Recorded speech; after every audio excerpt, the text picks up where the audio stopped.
बहुत धन्यवाद अभय जी, बहुत धन्यवाद सम्मानित मंच को। आप सभी पत्रकार बंधुओं को मेरा नमस्कार। बिल्कुल सही कहा, बिहार की खबरें पढ़ो तो वाकई में रूह कांप जाती है और समझ में नहीं आता कि आधी आबादी के साथ, कारोबारियों के साथ, बच्चियों के साथ, बच्चों के साथ हो क्या रहा है बिहार में। और उस पर अभी मैं डिटेल में जरूर बात करूंगी, आंकड़ों के साथ बात करूंगी, क्योंकि बिना आंकड़ों के हवाई बात करने की ना हमारी आदत है और ना हम लोग तोहमत लगाते हैं। लेकिन आज एक और बड़ा मुद्दा है जो कि दिखा रहा है कि बिहार में हो क्या रहा है। सत्ता में जो काबिज हैं उन्होंने मर्यादा की, उन्होंने नैतिकता की, उन्होंने सार्वजनिक जीवन में लोक लाज की धज्जियां उड़ा दी हैं। और मैं बिल्कुल बात कर रही हूं एक ऐसे मामले की जो ना सिर्फ गैर कानूनी है लेकिन मर्यादा के तार तार करता है, और वो मामला है बिहार के नगर विकास मंत्री जीवेश मिश्रा और नकली दवा सप्लाई करने के आरोप में, जहां पर वो दोषी पाए गए हैं। एक मंत्री है बिहार की सरकार में जो शहर का विकास करते हैं वो, लेकिन नकली दवाइयां बना रहे हैं। और नकली दवाई का मतलब है कि आप लोगों के स्वास्थ्य के साथ, परिजनों के जीवन के साथ खिलवाड़ कर रहे हैं, और आप पर आरोप नहीं है, आप दोषी पाए गए हैं। और एक जमाना था जब आरोप लग जाता था तो आरोपी तुरंत अपने पद से इस्तीफा दे देता था, क्योंकि सार्वजनिक जीवन में मर्यादा, नैतिकता और लोक लाज, लोक शर्म से ज्यादा जरूरी कुछ नहीं होता। आज बेधड़क, बेखौफ जीवेश मिश्रा जी जो हैं वो मंत्री बने हुए हैं, उनको पूरा संरक्षण तथा कथित करप्ट डबल इंजन की सरकार दे रही है, और वो निडरता से मंत्री बने हुए हैं। कोई लोक लाज नहीं है, कोई शर्म नहीं है कि आपकी हो सकता है जो नकली दवाइयां थी उससे लोगों की मौत हो गई। और मैं थोड़ा सा रिवाइंड करके इस पूरे मामले की हल्की सी पृष्ठभूमि रख देती हूं आपके सामने, क्योंकि ये वीडियो तमाम, ये प्रेस वार्ता तमाम वो लोग देखेंगे जो डे टू डे आपकी तरह फॉलो नहीं कर रहे हैं। Jeevesh Mishra ji Alto health care private limited जो फार्मास्यूटिकल कंपनी है उसके निदेशक थे। राजस्थान में ड्रग इंस्पेक्शन में पाया गया कि उनकी टैबलेट सिप्रोलिन 500 नकली है, वो गुणवत्ताओं पे खरी नहीं उतर पाई, और इसके चलते वो और उनकी कंपनी दोषी पाई गई। आपकी जानकारी के लिए जिन धाराएं उनके ऊपर लगाई गई हैं उनका जरा सा विवरण कर देती हूं। धारा 16(1) बताती है कि अगर दूसरी सूची में गुणवत्ता पाई ना जाए तो ड्रग नकली मानी जाएगी। धारा 17(a) बताती है कि नकली ड्रग का मतलब यह होता है कि अगर कोई चर्चित ड्रग है उसका नाम चुराकर या उस तरह की बनाकर बिना मानक पे खरे उतरे कोई ड्रग बेच रहा है वो नकली है। धारा 18 बताती है कि निर्माण और बिक्री पर रोक कैसे होती है। कोई भी व्यक्ति ऐसी दवा नहीं बेच सकता जिसकी गुणवत्ता ठीक ना हो, जो नकली हो या जो गलत ब्रांडिंग से बेची जा रही हो, और इन सब पर वो दोषी पाए जा रहे हैं। असलियत यह है कि इन सब पर दोषी पाए जाने के बाद जिस तरह की सजा उनको हो सकती थी, वो 1 साल से 3 साल के लिए जेल जा सकते थे, 20,000 का उन पर जुर्माना लग सकता था। अन्य धाराओं में वो 3 महीने से 1 साल तक जेल जा सकते थे, वहां पर भी आर्थिक जुर्माना था। जानकारी नहीं देने पर अलग से सजा है, रिकॉर्ड ना देकर जानकारी छुपाने पर 1 साल की जेल या 1 लाख तक का जुर्माना है। लेकिन क्या हुआ? नीतीश बाबू के मंत्री, नरेंद्र मोदी जी के चहेते एक ऐसे व्यक्ति का क्या हुआ? क्या उनको सजा मिली? आपको सुनकर आश्चर्य होगा और यह अगला सवाल जरूर उठेगा कि अगर आपके किसी व्यक्ति से ऐसा हुआ होता तो वो क्या करते। राजस्थान की अदालत ने जीवेश मिश्रा सहित 9 लोगों को दोषी ठहराया, और अदालत ने उन्हें जेल भेजने के बजाय प्रोबेशन ऑफ ऑफेंडर्स एक्ट 1958 के अंतर्गत एक प्रोबेशन ऑफिसर उनके ऊपर रख दिया। कोई निगरानी करेगा उनकी। सुधार की संभावना जब होती है तो जेल नहीं भेजा जाता, एक व्यक्ति उनकी निगरानी करेगा। जुर्माना लगा दिया गया 20-20 हजार रुपए का, और उसके बाद एक ऑफिसर रख दिया गया कि यह निगरानी करेगा और इस अवधि में वो कोई अपराध नहीं कर सकेगा। ये समाज सेवी ऑफिसर कौन है? ये बहुत बड़ा सवाल अभी उठेगा और हम उठाएंगे। लेकिन इन सब में सवाल यह है कि इसका मानवीय पक्ष कहां है, इसका मर्यादा कहां है, इसकी नैतिकता कहां है। अब चीफ मिनिस्टर जी कितना इस मामले को अब समझ पा रहे हैं कि नहीं पा रहे हैं, यह मैं आपके विवेक पर छोड़ देती हूं, मैं व्यक्तिगत टिप्पणी नहीं करना चाहती हूं।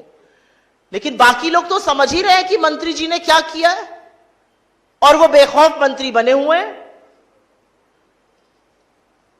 आप मुझे बताइए, अगर आपके किसी जानने वाले की कंपनी में नकली दवाइयों के मामला पकड़ा जाता और दोषी सिद्ध होता तो ऐसे ही छोड़ दिया जाता प्रोबेशन ऑफिसर डालकर, वो ऐसे ही अपने पद प्रतिष्ठा पर बैठा रहता। किसी की जान से व्यापार करना कहां तक उचित है? और क्योंकि वो मंत्री हैं, क्या इसलिए वो कानून से ऊपर है? जिन परिजनों ने ये दवा ली, जिनके घर वालों को इससे नुकसान हो गया और संभवतः किसी की जान चली गई, उसका उत्तरदायी, उसको उत्तर कौन देगा? उसकी जवाबदेही कौन तय करेगा? हमारी इस मंच से कुछ मांगे हैं और हमारी पहली मांग है कि सार्वजनिक जीवन में रहने वाले व्यक्ति की जवाबदेही ज्यादा तय होनी चाहिए और ऐसे व्यक्ति को मंत्री पद पर बने रहने का नैतिक अधिकार तो बिल्कुल नहीं है।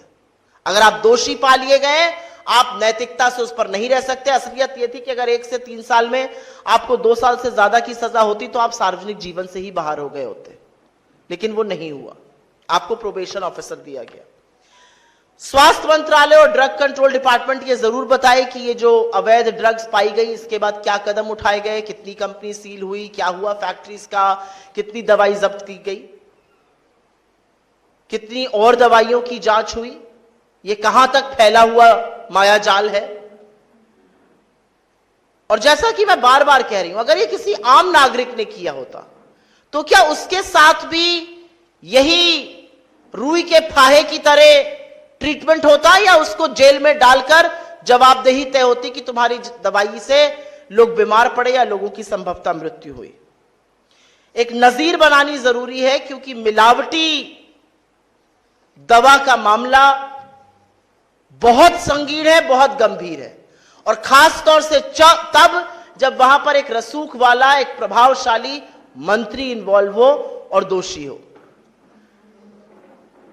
मेरा तो सवाल यह होता नीतीश जी से, अगर वो समझ के इसका जवाब दे पाते कि आपने कौन सा प्रोबेशन ऑफिसर लगाया है, वो क्या निगरानी कर रहा है, वो मंत्री जी के साथ रहता है, वो उनके कंडक्ट को देखता है, उनके बिजनेस को देखता है, वो क्या कर रहा है। बहुत सारे ऐसे सवाल हैं और बहुत सारे ऐसे सवाल बिहार के ही नहीं, बिहार के बाहर की भी उस जनता के मन में है जहां पर ये दवाइयां गई।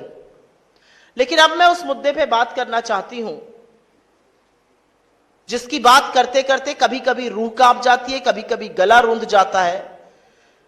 लेकिन अखबार उठाओ और बिहार से रक्त रंजन की तस्वीर ना आए, यह हो नहीं सकता है। 2025 का यह वर्ष है, आजादी के 7 दशकों से ज्यादा बीत चुके हैं और आज भी दिन दहाड़े हत्याओं का सिलसिला बिहार में जारी है। असलियत यह है कि बिहार की हत्याओं से यह देश दहला हुआ है। और बिहार में न सिर्फ कारोबारियों की, जिस पर अभी मैं विस्तृत चर्चा करूंगी, लेकिन जो महिलाओं के साथ हो रहा है।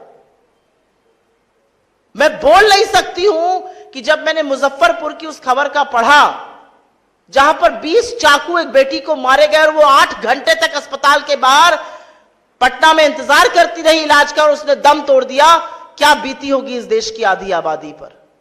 क्या यह देश महिलाओं का नहीं है? क्या यह देश आपकी बेटियों का, आपकी बहनों का, आपके घर की महिलाओं का नहीं है? क्या यह प्रदेश सिर्फ और सिर्फ गुंडा राज में आगे रहेगा? लेकिन मैं सिलसिलेवार तरीके से कुछ घटनाओं का जिक्र इसलिए करना चाहती हूं क्योंकि यह एक पिक्चर दिखा रहा है बिहार की। यह दिखा रहा है बिहार में दिन दहाड़े क्या हो रहा है। न बच्चे सुरक्षित है, न महिलाएं सुरक्षित है और न कारोबारी सुरक्षित है। हम इस मंच से कई बार बेरोजगारी पर, पलायन पर आवाज उठा चुके हैं। कौन करेगा आखिर निवेश? जो नौकरी बनाने वाले लोग हैं, जो धंधा पानी करने वाले लोग हैं, अगर उन कारोबारियों को चुन चुन के मारा जाएगा और सरकार हाथ पर हाथ धरे बैठी रहेगी और दिन दहाड़े बिहार में रक्त रंजन होगा, लहूलुहान होंगी यहां की सड़कें, तो कौन आकर करेगा निवेश बिहार में?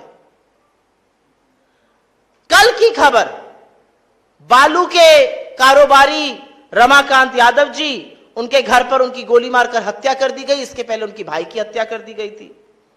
गोपाल खेमका जी, इस केस ने दुनिया भर में यह तस्वीर पहुंचाई है कि बिहार में कानून व्यवस्था पूरी तरह से दम तोड़ चुकी है। मगध अस्पताल के मालिक, जिस तरह से उनकी गोली मारकर हत्या हुई और उससे पहले उनके बेटे की हुई थी। अंजनी सिंह जी, पटना के जमीनी कारोबारी, उनकी जिस तरह से रात में बदमाशों ने गोली मार के हत्या कर दी और हाईटेक हथियार लेकर अपराधी चल रहे हैं। कोई चेक करने वाला नहीं है बिहार में, कहां से आ रहे हैं अपराध, कौन सप्लाई कर रहा है? बिहार के हर व्यक्ति को लाइन में लगा दिया है। अपना प्रमाण पत्र दिखाओ, अपनी पहचान दिखाओ, अपनी नागरिकता सिद्ध करो, लेकिन अपराधी बेधड़क है, अपराधी बेखौफ है। अपराधियों के पास हथियार कहां से आ रहे हैं यह पता ही नहीं है। रजी अहमद उर्फ नन्नू मियां, मालेगांव के रहने वाले जमीन कारोबारी, उनकी हत्या। विनय गुप्ता जी, किराना व्यवसायी, नवगछिया बाजार में उनकी गोली मारकर हत्या। रमेश चंद्रा जी, मार्च में मुजफ्फरपुर में मिट्टी के कारोबारी, उनकी गोली मारकर हत्या कर दी गई। संजय अग्रवाल जी, नामी ज्वेलर थे, उनकी दर्दनाक मौत हुई क्योंकि गोलियों से उनको भून दिया गया था। सुरभि, जो एशिया अस्पताल की संचालिका थी, उनके चेंबर में घुसकर उनको गोली मारी गई। विनोद मेहता, भागलपुर के जो कपड़ा कारोबारी थे, उनकी नृशंस हत्या हुई। और ADG law and order, Bihar का जो सर्वोच्च पद पे बैठे हुए पुलिस आला कमान है, उनके सामने पटना में बोरिंग कैनाल में दिन दहाड़े 8 राउंड फायरिंग के होते हैं और पटना की सरकार, बिहार की सरकार सुई टपक सन्नाटा, कोई कुछ कहने वाला ही नहीं है। इस तरह से अपराध है, इस तरह से रक्त रंजन है, इस तरह से लहू बहाया जा रहा है, कोई कहने वाला नहीं है। एक दिन नहीं बीतता है जब बिहार के अखबार में किसी बच्ची का रेप, किसी बच्ची की हत्या, किसी छोटे बच्चों के साथ कुकर्म सामने नहीं आते। और ये मैं नहीं बोल रही हूं, ये मोदी जी कह रहे हैं बिहार के मामले में, क्योंकि ये मोदी सरकार की एनसीआरबी के आंकड़े कोट कर रही हूं आपको। ये कांग्रेस दफ्तर में रिसर्च के आंकड़े नहीं है, ये केंद्र की एजेंसी एनसीआरबी के आंकड़े हैं और वो पूरी तरह से साफ है कि 2006 से 2022 के बीच में बिहार में क्या हुआ है। 2022 से लेकर 2022 के बीच में 323% वृद्धि हुई है अपराध के मामलों में। इसका संज्ञान कौन लेगा, इसका जवाब कौन देगा? सुशासन बाबू का जो ओढ़े रहते थे, उस पर कौन जवाब देगा? बिहार राज्य उत्तर प्रदेश के बाद हत्या के मामलों में दूसरे नंबर पर है। हत्या की कोशिश के मामले में बिहार पूरे देश में दूसरे नंबर पे है। बिहार में हत्या, बलात्कार, अपहरण, फिरौती, डकैती के मामले 200% से ज्यादा बढ़े हैं। महिला अपराध, और इसके बारे में भी मैंने चर्चा की थी, 336% की वृद्धि हुई है इस दौरान। और इनमें से 1,17,000 से ज्यादा मामले आज भी अदालतों में लंबित हैं। महिलाओं का सम्मान खोखले दावों से नहीं होता है, उनको सुरक्षित रखकर होता है। महिला अपहरण में 1000% से ज्यादा की वृद्धि। बच्चों के विरुद्ध अपराध में करीब 62,000 से ज्यादा बच्चे कुकर्म और दुष्कर्म का शिकार हुए। दलित उत्पीड़न के मामले में बिहार इस देश में नंबर 2 पर है। तो ना आप महिलाओं को सुरक्षित रख पा रहे हैं, ना बच्चों को रख पा रहे हैं, ना कारोबारियों को रख पा रहे हैं, ना दलित, पिछड़े, आदिवासियों को सुरक्षित रख पा रहे हैं। आप सुरक्षित किसको रख रहे हैं? आपके राज्य में सबसे सुरक्षित वो जघन्य अपराधी है जो आपके साथ मिलकर ये कर रहा है, आपके संरक्षण के चलते ये कर रहा है। लंबी एक फहरिस्त है, चाहे वो बक्सर की घटना हो, सहरसा की हो, पटना की हो, नालंदा की हो, आरा की हो, तमाम ऐसी घटनाएं, चाहे वो बेतिया हो, कटिहार हो, मुंगेर हो, जहां पर महिलाओं के साथ अपराध हुआ, जहां पर कारोबारियों के साथ अपराध हुआ, जहां पर दिन दहाड़े हत्याएं हुई। लेकिन आज भी आरोपी आज भी जो लोग जिन्होंने इसको अंजाम दिया वो फरार हैं। 2-4 शूटर को पकड़कर सरकार अपनी पीठ थपथपाती है। ये साजिश कौन रच रहा है, इनके पीछे कितने बड़े बड़े अपराधी खड़े हैं, उनसे कोई सरोकार नहीं है। मैंने बच्चियों के साथ मुजफ्फरपुर की चर्चा की थी। छपरा, बेतिया, सीतामढ़ी, बगहा, अररिया, मुंगेर, कौन सी ऐसी जगह है जहां पर महिलाएं सुरक्षित है? तमाम ऐसी घटनाएं हैं जहां पर गैंग वॉर हो रही है। पिक्चरों में जो दिखाया जाता था वो बिहार में आज हो रहा है, और बिहार की सरकार को मानो कोई फर्क ही नहीं पड़ता है। बिल्कुल जमीनी हकीकत से बिहार की सरकार उखड़ी हुई है, कोई लेना देना नहीं है। बहुत संघर्षों के बाद शांति आई थी, और आज बिहार में न महिला सुरक्षित है, न बच्चे सुरक्षित है, न दलित सुरक्षित है, न कारोबारी सुरक्षित है। तो सुरक्षित है कौन? सबसे ज्यादा सुरक्षित बिहार में दामाद जी का कुत्ता है। और यह विडंबना है, मैं इसको हंसकर नहीं बोलना चाह रही हूं, यह विडंबना है। सांसद जी का कुत्ता खो गया था, सारे जिले का पुलिस और प्रशासन जुट गया, कुत्ता मिल गया। मुझे कुत्तों से बहुत प्यार है, खुशी हुई मिल गया। लेकिन इसी तल्लीनता से, इसी प्रतिबद्धता से काश आप बिहार के बच्चों को, बिहार की महिलाओं को, बिहार के युवाओं को, बिहार के कारोबारियों को बचा पाते। मुझे कोई आपत्ति नहीं है, कुत्ता मिल गया, अच्छी बात है। लेकिन सारा प्रशासन जुट गया तो कुत्ता मिल गया। क्या प्रशासन कारोबारियों के लिए नहीं है? क्या प्रशासन महिलाओं के लिए नहीं है? क्या प्रशासन बच्चों के लिए नहीं है? किसके लिए चल रही है यह सरकार?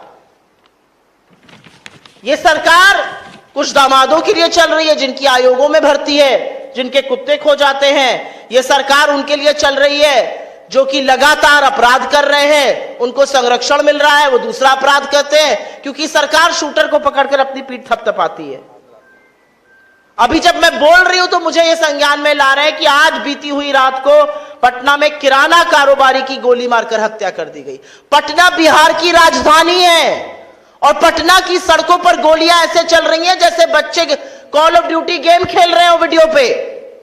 ये कैसे स्वीकार्य है, और ये कैसे माना जा सकता है? और सुशासन की जो बात करते हैं वो बताएं कि बिहार जो है वो अपराध और रक्त रंजन से क्यों भर चुका है। सीधी बात यह है। आप लोगों के सवाल का इन 2 मुद्दों पर मैं स्वागत करती हूं। जीवेश मिश्रा जी का दोषी पाए जाना और पूरी बेशर्मी से उनका मंत्री बने रहना, और जो रक्त रंजन बिहार में हो रहा है, आप लोगों के ऊपर क्या बीतती है मैं ये सोच सकती हूं। क्योंकि जब हम दिल्ली या कहीं और रहते हैं और लगातार ये सिलसिला जारी है खबरों का, तो जरूर लगता है हो क्या रहा है बिहार में। एक सवाल था कि अभी आपने जीवेश मिश्रा जी की जो नकली दवाई बनाने के ऊपर आपने आरोप लगाया, आपने अपनी बात स्टार्ट करने से पहले आपने बोला कि आप लोग जो है आंकड़ों पे बात करते हैं। क्या आपके पास आंकड़े हैं कि उनकी दवाइयों से कितने लोग प्रभावित हुए, कितने लोगों की मृत्यु हुई है? मेरे पास ये आंकड़ा नहीं कितने लोग प्रभावित हुए हैं, लेकिन अगर कोर्ट ने उनको दोषी पाया है, ये सवाल तो देखिए तभी उठ जाता जब वो आरोपी थे। अगर पहले की सरकारें होती और पहले की मर्यादा होती जो सार्वजनिक जीवन में 2014 से पहले होती थी, तो जरूर उनका इस्तीफा ले लिया गया होता आरोप लगने पर। अगर आप सार्वजनिक जीवन पर हैं तो आपके ऊपर अगर लांछन लगेगा तो आप अपने आप को उस पद से हटा लेते हैं जिससे कि प्रक्रिया पूरी है। तो दोषी पाए गए 9 लोगों के साथ, कोर्ट ने दोषी पाया है, नकली दवाइयों का दोषी पाया है। नकली दवाई खाकर क्या होता है इसका सब आप लोग परिणाम जानते हैं। कोर्ट ने दोषी पाया है, कोर्ट ने प्रोबेशन ऑफिसर उनको दे दिया है। बंदी के दौरान जो महिलाओं के साथ राजद कार्यकर्ताओं के द्वारा एम्बुलेंस के साथ 1990 के दशक के याद दिलवाया गया, या स्कूटी पर जा रहे महिलाओं के साथ हाजीपुर में उनके साथ हुड़दंग किया गया, हुर्रे हुर्रे की आवाज आई। तो ये महागठबंधन की सरकार 2025 की बात होगी, इस चुनाव की बात होगी, बिहार में जो बेटियों के साथ हो रहा है उसकी बात होगी। और इसलिए होगी क्योंकि बिहार में आंकड़े चीख चीख कर एक तस्वीर बता रहे हैं। बिहार में महिला अपराध के जो आंकड़े हैं उसमें कुल 2,21,729 महिलाएं जघन्य अपराध की भेंट चढ़ी हैं। अदालत में जो मामले निलंबित हैं वो 98% है। मेरा अपना मानना है कहीं पर भी महिला हो, उनकी रैली में हो, हमारी रैली में हो, सड़क पे हो, संस्था में काम करती हो, महिला सुरक्षा सर्वप्रथम है, उसको प्रायोरिटी बनानी चाहिए। मेरी सार्वजनिक जीवन में हर कार्यकर्ता से, हर व्यक्ति से अपील है, देश की आधी आबादी को सुरक्षित बनाने का काम सिर्फ आधी आबादी नहीं कर सकती है, आपको भी उतना ही करना पड़ेगा। अगर कोई ऐसी घटनाएं हुई हैं तो बिल्कुल गलत है, नहीं होनी चाहिए, लेकिन आंकड़े जो बिहार की तस्वीर बता रहे हैं, और सवाल सत्ता से पूछना हम कब शुरू करेंगे? जब सत्ता से सवाल पूछो तो प्रत्युत्तर जरूर आता है, जवाबदेही तय नहीं होती है। सत्ता आपके पास है, संसाधन आपके पास है, पुलिस आपके पास है, प्रशासन आपके पास है, अस्पताल आप चला रहे हैं, और बेटियां 8-8 घंटे अस्पताल के बाहर दम तोड़ रही हैं। प्रशासन और पुलिस आपके पास है, दामाद जी का कुत्ता ढूंढ लिया जाएगा, लेकिन बेटी को न्याय नहीं मिलता है। इसलिए सत्ता से सवाल, जब चुनाव के मुहाने पर आज हम आए हैं तो सत्ता को कटघरे में खड़ा करके सवाल पूछना जरूरी है। आपने बेटी की बात कर रही है, मुजफ्फरपुर वाली जो पीड़िता थी, लेकिन एक समय था जब शुरुआत में कांग्रेस उस आवाज को काफी ज्यादा बुलंद की थी, लेकिन अब धीरे धीरे कांग्रेस भी शांत हो रही है। मुझे नहीं लगता हम शांत हो गए, मुझे लगता है कि दो पहलू होते हैं किसी भी चीज के। किसी भी पीड़ित परिवार को आप सिर्फ पीड़ित परिवार बनाकर उसके बारे में चर्चा नहीं करते हैं। जो संवेदनशील लोग होते हैं वो ये भी समझते हैं कि वो पीड़ित परिवार, उसमें पिता है, उसमें माँ है, उसमें भाई है, उसमें संभवतः और बहनें होंगी, वो कितनी दहशत में हैं ये समझना भी जरूरी है। और संवेदनशीलता से हो सकता है बात थोड़ी धीमे स्वर में की जाती हो, लेकिन ये बहुत बड़ी बात है। आप बिहार की बात कर रहे हैं, इसकी चर्चा दिल्ली और महाराष्ट्र के, मैं मुंबई में थी हफ्ते भर पहले, और जब वहां पर महिलाओं की बात शुरू हुई तो लोगों ने इस बात का जिक्र किया, और मैं इस बात को कतई स्वीकार नहीं कर सकती हूं कि एक बच्ची का पहले रेप होता है, उसके ऊपर जानलेवा हमला किए जाते हैं, एक बार नहीं 20 बार, उसको घंटों तक पटना नहीं लाया जाता है। और आपको पता है क्यों नहीं लाया गया? यहां पर मान्यवर की रैली थी, और उसके बाद वो अस्पताल के बाहर 8 घंटे एम्बुलेंस में रहती है।